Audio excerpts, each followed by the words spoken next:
Immediate जो नुकसान हो रहा है स्वामी जी, वो कैसे उसकी भरपाई? ये जो एक्सपोर्टर है जिसके पास मान लीजिए $100 मिलियन का ऑर्डर था, देखो अब वो तो धरा का धरा रह गया। अब उसका जब वो नुकसान होगा तो उसकी फैक्ट्री बंद होगी। तीन चीजें होंगी। एक तो जैसे दीप्ति जी ने कहा ऑल्टरनेटिव मार्केट, वैकल्पिक बाजार, और उसका कंपनसेशन अलग अलग देशों में व्यापार करके सारी दुनिया ने भारत के लिए दरवाजे खोल दिए हैं और ये भारत की जीत है।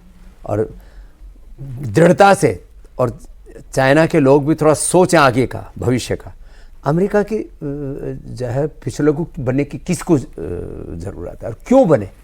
यदि भारत, चाइना, रसिया और मैंने कहा यूरोप के और मिडिल ईस्ट के कुछ तो इस तैयारी बैठे हैं, घोषणा कर चुके हैं। यदि सारे एक हो गए तो सारी चीज़ ही बदल जाएगी। तो भारत के नए बाजार खोजे हैं। भारत के प्रधानमंत्री पहले बाहर जाते थे तो रणनीतिक बात, वैश्विक बातें, इन मुद्दों पर चर्चा करते थे।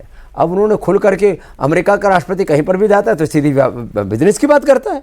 तो भारत के भी ये अच्छी बात है, ये भारत की व्यावसायिक दृष्टि से अच्छी बात है कि भारत के प्रधानमंत्री जाकर के भारत की मार्केटिंग करेंगे अब ये अच्छी बात है होगी। दूसरी बात जो है, भारत में जिनसे कहा कि जैसे कंजम्पशन बढ़ेगा, भारत सरकार को छूट दे देगी, उनको टैक्सेशन में छूट दे देगी, दूसरी चीज़ों में छूट दे करके उसको कंपनसेशन कर देगी। कोई लंबी चौड़ी बात नहीं। भारत के लिए 8-10 हज़ार 20 हज़ार करोड़ रुपये कोई लंबी चौड़ी बात नहीं है। अच्छा, दूसरी एक अलग बात, भारत को तो अब ये करना चाहिए, चाइना की तरह वर्ल्ड का सबसे बड़ा मैन्युफैक्चरिंग हब बनना चाहिए। यहाँ लैंड छूट में दो, लाइट छूट में दो, पानी छूट में दो, और भी कुछ छूट दे सकते हो, टैक्सेशन की छूट दे दो। पूरी दुनिया के मैन्युफैक्चरिंग को एक बार भारत में बोला। और भारत में जितनी अच्छी लेबर है, जितनी स्किल्ड लेबर, भारत में प्रतिभाओं की इसमें अड़चन क्या आ रही है स्वामी जी? आज तक क्यों नहीं हुआ? तो अभी अब भारत में क्या होता है, जब तक सिर पर नहीं पड़ती ना, तब तक हम लोग जो है थोड़े ऐसे रिलैक्स मोड पर रहते हैं। तो भारत कभी, ये बहुत बार हमने देखा, तो भारत के लोग जो स्वभाव से थोड़े संतोषी हैं। जब इनको इनके सिर पर आकर के कोई हथौड़ा मारता है तब जाकर के थोड़े से डाल, और वो आ गया है, मौका आ गया। एक चीज पूछता हूँ स्वामी जी, हम आगे की बात पहले कर ली, मुझे पहले पूछना चाहिए था आपसे, ये फूफा नाराज हुआ क्यों है? नहीं, वो तरीका है उनका, वो नाराज भी नहीं है। कोई वजह आपको समझ में आई भाई ये बात होगी? दरअसल क्या है, ट्रंप में जो है, एक तो कृतज्ञता जो है, ये मोदी जी ने कितना उनका सम्मान किया, वहाँ भी जाकर के उनके लिए कैंपेन करती, यहाँ पर भी अहमदाबाद में बुला करके कितना बड़ा जो है उसके लिए जलसा प्रोग्राम किया।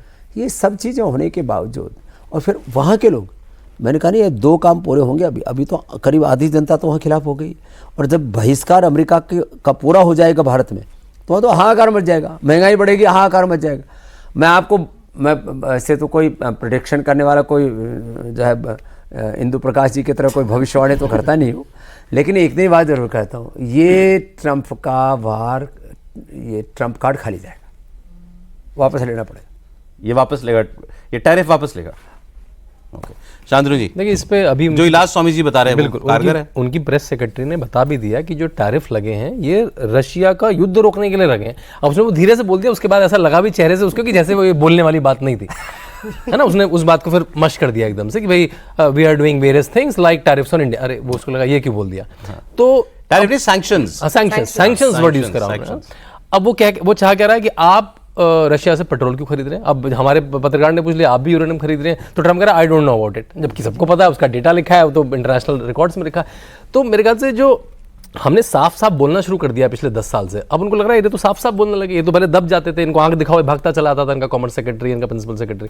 तो ये जो नया भारत है, और ये देखिए ये कोई नेगोशिएशन भी नहीं है, ये तो दादागिरी है ना। तो उसमें स्वामी जी ने ठीक करा, हम भी दादागिरी दिखाएंगे, नहीं जाएंगे एप्पल में, नहीं जाएंगे आप मैकडोनल्ड्स में।